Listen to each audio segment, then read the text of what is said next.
Have you heard of the Kumite? Did you say kumite? Uh-huh, the Kumite. Video games in the 1980s all had the same formula. Whether it was a princess, a girlfriend, or some other damsel in distress, they would always get kidnapped, and since 911 didn't exist yet, it was usually up to some random beefcake dude and his friends and family to go out and rescue her.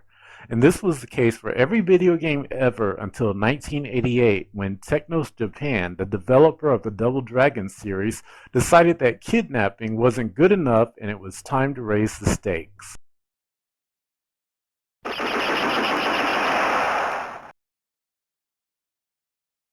Damn! Boy, that escalated quickly.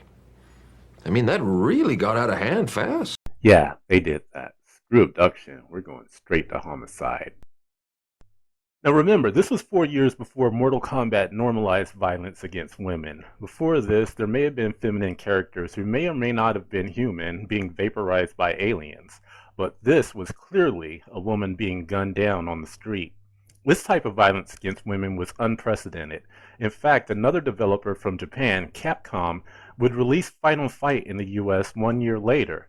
And that game was notorious because they declared that the two female enemies in the game, Poison and Roxy, were actually biological males. And they did this because they didn't think that American audiences would accept violence against women. So the first transgender fighting game character was created in an effort to avoid controversy. Not a great plan. So this was immediately different from other games where the motivation for the bad guy was often a secret crush or some sort of misguided affection. No, as it turned out, they did not like this girl at all. Even in Double Dragon 1, they chose violence first, giving her a punch to the uterus before they hauled her off to the lair. This time, they straight up came and murdered the girl. On top of that, the Double Dragons, Billy and Jimmy Lee, the same guys who just ran through their whole clan in the first game, they were just hanging out in the garage. I mean, they could have squad wiped everybody while they were there, but obviously the hit was on her and only her. As soon as she was dead, they turned around and left.